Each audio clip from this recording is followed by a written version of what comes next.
Hello students, अपन पढ़ रहे थे उत्सर्जन तंत्र के बारे में, एक्सक्रिएशन सिस्टम के बारे में। और अपना जो लास्ट टॉपिक था उसमें अपन ने स्टडी की थी मैकेनिज्म ऑफ यूरिन फॉर्मेशन, मतलब मूत्र निर्माण की क्रिया विधि। अपन इसके बारे में डिस्कस कर चुके थे। आज अपना जो लास्ट टॉपिक होगा वो होगा अपने एक्सक्रिएशन से रिलेटेड अपने डिसऑर्डर्स। उसके बाद में अपना रुधिर अपोहन और वकक प्रत्यारोपण, ये दो छोटे छोटे टॉपिक और बचेंगे। तो अगर सबसे पहले अपन बात करें अपनी जो एक्सक्रिएशन जो होता है, उत्सर्जन जो होता है, उससे रिलेटेड प्रमुख डिसीज, प्रमुख डिसऑर्डर्स कौन कौन से होते हैं, कौन कौन सी बीमारियां होती हैं। अपना टॉपिक है उत्सर्जन संबंधी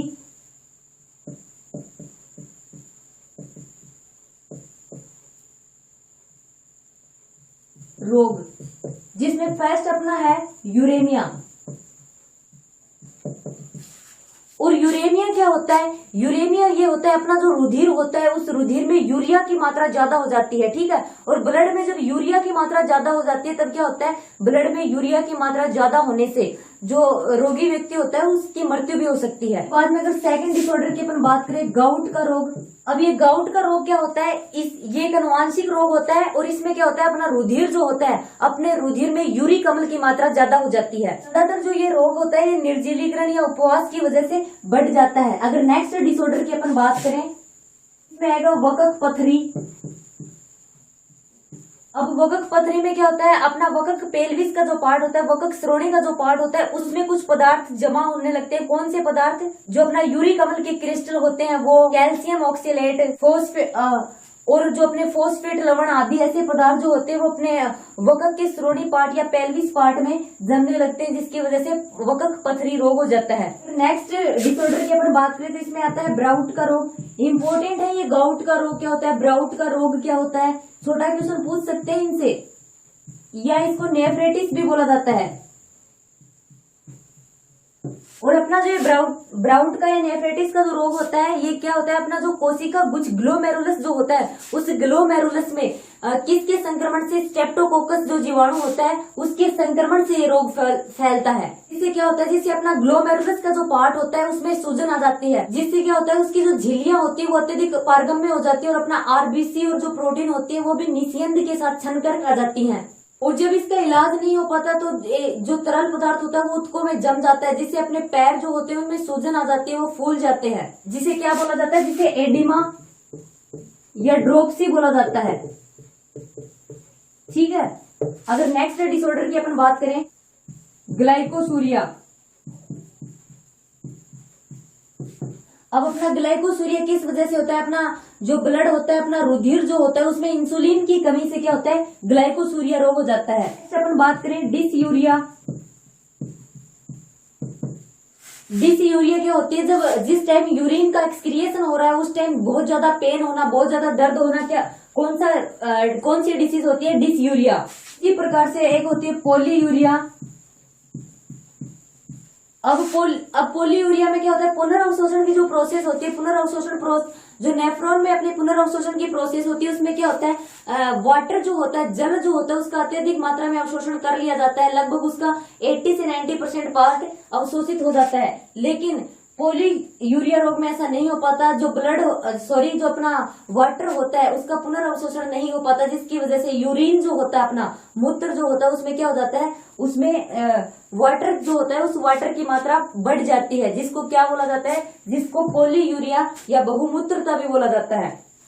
उसी प्रकार से पोलीयूरिया के बाद में अपन बात करें तो एक डिसीज आती है ओलिगोयूरिया। इसमें जो पोलीयूरिया होती है इसके विपरीत होता है, जो मूत्र का फॉर्मेशन होता है, यूरिन का जो फॉर्मेशन होता है वो बहुत ही कम मात्रा में होता है। इसके बाद में अगर नेक्स्ट डिसऑर्डर की अपन बात करें तो उसमें आता है प्रोटीन यूरिया। प्रोटीन यूरिया मतलब अपना जो यूरिन होता है उस यूरिन में प्रोटीन की मात्रा अत्यधिक होती है, जिसको क्या बोलते हैं, प्रोटीन यूरिया। उसी प्रकार से होता है कि एल्बुमिन यूरिया, जो अपना यूरिन होता है उसमें एल्बुमिन की मात्रा ज्यादा होती है। कीटो यूरिया मतलब यूरिन जो होता है उसमें कीटोन जो होते हैं उनकी मात्रा ज्यादा हो जाती है। इस प्रकार से एक डिसऑर्डर आता है अपना पीलिया। इसमें क्या होता है, अपना जो मूत्र होता है उसमें, अपना जो यूरिन होता है उसमें पीत वर्णकों की उपस्थिति के कारण क्या हो जाता है, पीलिया हो जाता है। ये थे अपने एक्सक्रिएशन से रिलेटेड जो मुख्य डिसऑर्डर थे वो। अब नेक्स्ट अपन बात करें रुधिर अपोहन क्या होता है। इसमें क्या होता है, जब अपना वकक, अपने जो किडनी होती है वो कार्य करना बंद कर देती है, तो अपना जो यूरिन होता है, मूत्र जो होता है, उसमें यूरिया की मात्रा बढ़ जाती है, जिसे अपन क्या बोलते हैं, यूरेमिया बोलते हैं। अभी अपने स्टार्टिंग में पढ़े था कि स्टार्टिंग में पढ़ा था कि यूरेमिया क्या होता है, जो मूत्र होता है उसमें यूरिया का जो स्तर होता है वो ज्यादा होता है, ठीक है, वो प्रोसेस होती है यूरेमिया। उस कंडीशन में क्या होता है, उसमें यूरिया या जो अपशिष्ट पदार्थ होते हैं उनको शरीर से बाहर निकालने के लिए कृत्रिम वक्कीय युक्ति की अपने को आवश्यकता होती है। उसी को अपन क्या बोलते हैं, रक्त अपोहन बोलते हैं, ठीक है। जो अपना अवशिष्ट पदार्थ होता है यूरेमिया की कंडीशन में, उस अपशिष्ट पदार्थ यूरिया को बाहर निकालने के लिए कृत्रिम रूप से जिस युक्ति की आवश्यकता होती है उसी को क्या बोलते हैं अपन, रुधिर अपोहन बोलते हैं। और इस प्रोसेस में क्या होता है, जो रोगी व्यक्ति होता है उसकी किसी एक धमनी से रुधिर को निकालकर उसे 0 डिग्री सेल्सियस तक ठंडा कर उसमें प्रति सेकंड हिपेरिन मिलाया जाता है। फिर क्या किया जाता है, फिर उसको कृत्रिम वक्क नलिकाओं में डाल देते हैं। वो क्या होती है, वो सेलेफोन की झिल्ली के द्वारा आवृत रहती है पूरी की पूरी। और इस झिल्ली की वजह से ये क्या होती है, ये प्रोटीन के जो बड़े अणु होते हैं उनके लिए तो अपारगम्य होती है, लेकिन यूरिया क्रिएटिन जो अवशिष्ट पदार्थ होते हैं उनके लिए पारगम्य होती है ये। और अपनी जो ये झिल्लियां होती है, इन झिल्लियों के मध्य में एक द्रव भरा रहता है, उस द्रव को अपन क्या बोलते हैं, अपोहनी द्रव बोला जाता है उसको। और इन झिल्लियों के द्वारा जो अपना नाइट्रोजन युक्त अवशिष्ट पदार्थ होता है, उस नाइट्रोजन युक्त अवशिष्ट पदार्थ को निकालकर उस अपोहनी द्रव में मिला दिया जाता है। इस क्रिया में अपने प्लाज्मा प्रोटीन जो होते हैं उनका कोई भी हवास नहीं होता, क्योंकि वो उनके लिए अपारगम्य होती है। और यह क्रिया जिसमें नलिकाओं के अंदर बहते रुधिर से जो अपने उत्सर्जी पदार्थ होते हैं, वो उत्सर्जी पदार्थ विसरित होकर जो अपना उपकरण होता है उस उपकरण के अपोहनी द्रव में आ जाते हैं, तथा उससे फिर अपने जो भी अवशिष्ट पदार्थ होते हैं या उत्सर्जी पदार्थ जो होते हैं वो मुक्त हो जाते हैं। ये प्रोसेस ही क्या कहलाती है, ये प्रोसेस अपोहन कहलाती है। और फिर जब ये क्रिया कंप्लीट हो जाती है, इस क्रिया के पश्चात जो अपना रुधिर होता है उसको कृत्रिम वक्क से निकाल कर उसे हल्का गर्म करके उसमें एंटी हिपेरिन मिलाया जाता है और वापस किस में डाल दिया जाता है, जो रोगी व्यक्ति होती है उसकी सिरा जो होती है उसमें पुनः प्रवेश करवा दिया जाता है। और जिस टाइम अपन ने रुधिर निकाला था तब अपन ने धमनी से रुधिर को निकाला था, ठीक है। और फिर उसको 0 डिग्री सेल्सियस टेम्परेचर पर ठंडा किया था, कृत्रिम वक्क का अपन ने यूज किया था, उसमें हिपेरिन जो था वो प्रति सेकंड मिलाया था। और फिर जो अपना कृत्रिम वक्क में उसकी प्रोसेस हुई थी, वहां पर जो अपना रुधिर में अवशिष्ट पदार्थ जो था वो बाहर निकल गया था और जो अपना काम का उपयोगी पार्ट था उसका कोई भी हवास नहीं हुआ था। अब आगे की प्रोसेस में क्या होगा, जो ब्लड होता है उसको हल्का मतलब बॉडी का जो टेम्परेचर होता है उस टेम्परेचर तक उसको गर्म किया जाता है और वापस से किस में डाल दिया जाता है, सिरा में डाल दिया जाता है, ठीक है। और फिर क्या होता है, इस प्रोसेस में सबसे पहले अपन ने जब निकाला था तब अपन हिपेरिन मिलाते हैं, लेकिन जब वापस इसमें जब अपन सिरा में इसको डालते हैं तब उस टाइम उसमें एंटी हिपेरिन प्रति सेकंड मिलाया जाता है, ठीक है। और इस रुधिर अपोहन की प्रोसेस के द्वारा अपन क्या कर सकते हैं, यूरेमिया का इलाज कर सकते हैं, ओके। अगर नेक्स्ट टॉपिक की अपन बात करें तो वो है अपना वक्क प्रत्यारोपण का। ये अपना रुधिर अपोहन था, नेक्स्ट टॉपिक है अपना वक्क प्रत्यारोपण, जिसको किडनी ट्रांसप्लांटेशन भी बोला जाता है।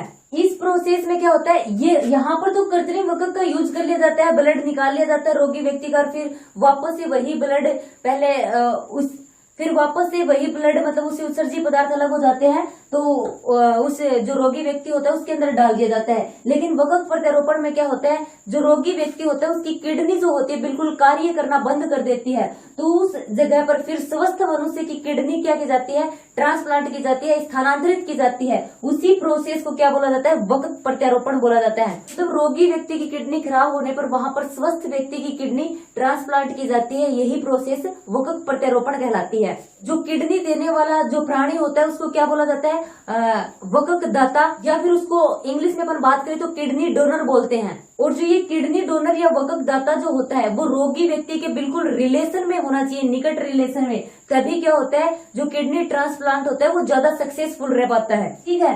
तो ये था अपना वक्क प्रत्यारोपण, अपना लास्ट टॉपिक। तो यहाँ से छोटा क्वेश्चन पूछ सकते हैं, वक्क प्रत्यारोपण क्या होता है या फिर रुधिर अपोहन क्या होता है। यहाँ पर इस टॉपिक के साथ ही अपना एक्सक्रिएशन सिस्टम जो था, उत्सर्जी तंत्र जो था वो कंप्लीट हो जाता है और अपनी 6th unit human physiology part first जो था ये भी कंप्लीट हो जाता है। अगर बात करें आगे अपन 2nd की, तो यहाँ पर अपनी 7th यूनिट आएगी, या फिर जूलॉजी की बात करें तो जूलॉजी की 2nd यूनिट है ह्यूमन फिजियोलॉजी 2nd, इसके बारे में अपन डिस्कस करेंगे। तो सबसे पहले उसमें अपना जो चैप्टर आएगा मानव का तंत्रिका तंत्र मतलब ह्यूमन नर्वस सिस्टम के बारे में अपन स्टडी करेंगे अपने नेक्स्ट वीडियो में।